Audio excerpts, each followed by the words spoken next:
दोस्तों, वीडियो में आगे बढ़ने से पहले मेरी आपसे एक छोटी सी रिक्वेस्ट है, निवेदन है, अपील है कि अगर अभी तक आपने चैनल सब्सक्राइब नहीं किया है तो सब्सक्राइब करके हमारे मनोबल में वृद्धि करें और साथ ही बेल आइकन भी प्रेस करके ऑल पे सेट करें ताकि आपको आगे आने वाले नोटिफिकेशंस भी तुरंत मिलती रहें। भारत और नेपाल के रिश्तों के बीच आई खटास अब भारत एवं नेपाल के हर घर में आम हो गई है। जहां एक और नेपाल भारत को लिपुलेख दर्रे के माध्यम से एक सड़क का उद्घाटन करने के बाद आपत्ति जताई एवं भारत का विरोध किया और उसके बाद अपने देश का नया मानचित्र भी पब्लिश किया, जिसमें कि भारत के 335 वर्ग किलोमीटर क्षेत्र को अपने हिस्से में दिखाया। उसके बावजूद नेपाल ऐसी अपेक्षा करता है कि भारत उसके गलत कृत्य में उसका साथ भी देगा। आपको बता दें कि नेपाल ने भारत से ये गुहार लगाई है, यानी कि अपील की है, रिक्वेस्ट किया है कि नेपाल की तरफ से जारी गोरख धंधे में भी भारत उसका साथ दे और उसके देश से रिफाइंड पाम ऑयल को इंपोर्ट करने की अनुमति दे।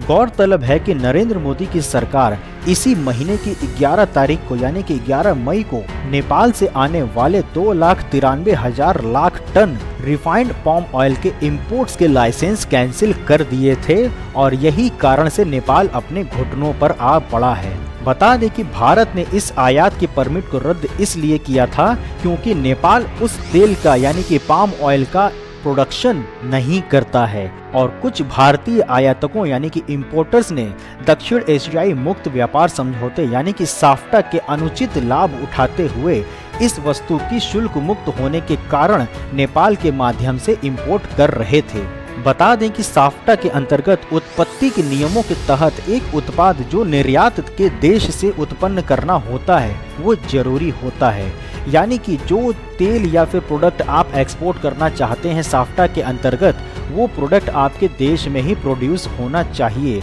और जिसका की फायदा उठाते हुए नेपाल ने बड़ी चालाकी से अपने देश में मलेशिया एवं इंडोनेशिया से इस तेल को आयात जो होता है उसको कर मुक्त यानी कि शुल्क मुक्त करवाया और उसके बाद इसका जो सोर्स है उसको भारत की तरफ मोड़ दिया ताकि इसका पूरा लाभ नेपाल को हो सके, क्योंकि भारत और नेपाल के तहत जो फ्री ट्रेड एग्रीमेंट है उसका अनुचित लाभ भी नेपाल उठाना चाहता है। नेपाली मीडिया माई रिपब्लिका ने लिखा है कि नेपाल के वाणिज्य और आपूर्ति मंत्रालय के हवाले से सूचना दी गई है कि 2 अलग अलग पत्र भारतीय सरकारी एजेंसियों को इसके विदेश मंत्रालय के माध्यम से भेजा गया है और मंत्रालय की ओर से आग्रह किया गया है कि नेपाली व्यापारियों को भारतीय बाजार में चाय एवं रिफाइंड ऑयल के निर्यात की करने की अनुमति दी जाए। आपको बता दें कि चाय और रिफाइंड पाम ऑयल ये दोनों वस्तुएं नेपाल के तरफ से भारत को प्रदान करने वाली सूची में सबसे शीर्ष पर हैं, यानी कि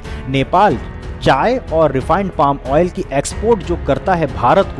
भारत की सारे एक्सपोर्ट्स में सबसे ज़्यादा संख्या और जो इनका परसेंटेज है वो सिर्फ इन्हीं 2 वस्तुओं की ही है। और इसी वजह से नेपाल अब बौखला रहा है क्योंकि उसके राजस्व की हानि बहुत ही बड़ी मात्रा में हो रही है, क्योंकि भारत नेपाल की इस चालाकी को समझते हुए इन इंपोर्टर्स के लाइसेंस को कैंसिल कर दिया था और भारत को लिखे गए नेपाल की तरफ से चिट्ठी में ये दुहाई दी गई है कि भारत से नेपाल $7 बिलियन का सामान आयात भी करता है। नेपाल के वाणिज्य मंत्रालय के एक अधिकारी ने कहा है कि भारत ने नेपाल की इस याचिका पर अभी तक कोई प्रतिक्रिया नहीं दी है। गौरतलब है कि पिछले साल भारत को नेपाल ने 63 करोड़ रुपए की चाय की निर्यात भी किया था और जिसका नतीजा ये हुआ कि नेपाल से होने वाली आयात की वजह से भारत की दार्जिलिंग की चाय की कीमतें प्रभावित होने लगी थीं और उसके वजह से यहाँ की दार्जिलिंग की चाय में 20 से 25% के दामों की गिरावट भी आ गई थी। हालांकि नेपाल की तरफ से भारत के इस कदम को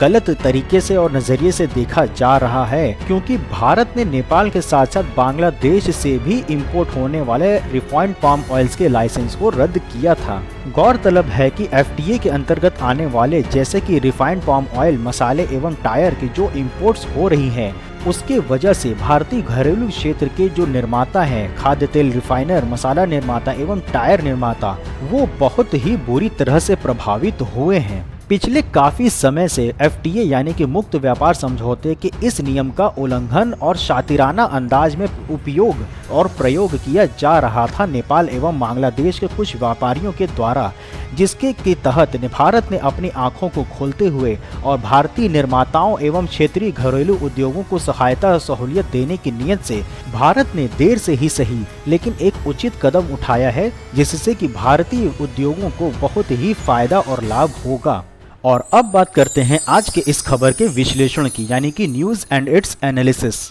तो जिस प्रकार से नेपाल अब भारत का विरोध कर रहा है, जैसा कि उसने पहले लिपू लेक पास तक भारत के बनाए हुए सड़क का विरोध करना हुआ, उसके बाद अपने देश का नया मानचित्र बनाना हुआ, और उसके बाद नेपाल किस प्रकार से चाइना के प्यार में अंधा हो गया कि अब कोरोना वायरस के लिए भी भारतीयों को ही जिम्मेदार ठहरा रहा है। और यहाँ तक कि प्रधानमंत्री ओली ने नेपाल के ये भी कह दिया कि नेपाल में भारत की तरफ से आने वाला कोरोना वायरस चाइना और इटली से भी ज्यादा घातक और खतरनाक है। हमारे यहाँ एक कहावत है, चोरी भी और सीना जोरी भी, यानी कि नेपाल जिस तरीके के हरकतें अब कर रहा है भारत के खिलाफ, और उसके बाद भारत से ये अपेक्षा भी करता है कि भारत अपने हितों को छोड़ के नेपाल के हितों के बारे में सोचे और उनके हिसाब से अपने देश के फैसले ले, भले ही वो नियमों का उल्लंघन करना ही क्यों ना हो। मतलब खाएंगे भी भारत का और कमाएंगे भी भारत से ही, लेकिन गाली भी भारत को ही देंगे। गीता में कहा गया है कि जैसा कर्म करोगे वैसा ही फल मिलेगा, और ये हम सभी अच्छे से जानते हैं कि भारत और नेपाल की जो दोस्ताना और जो समन्वयपूर्ण सांस्कृतिक संवाद है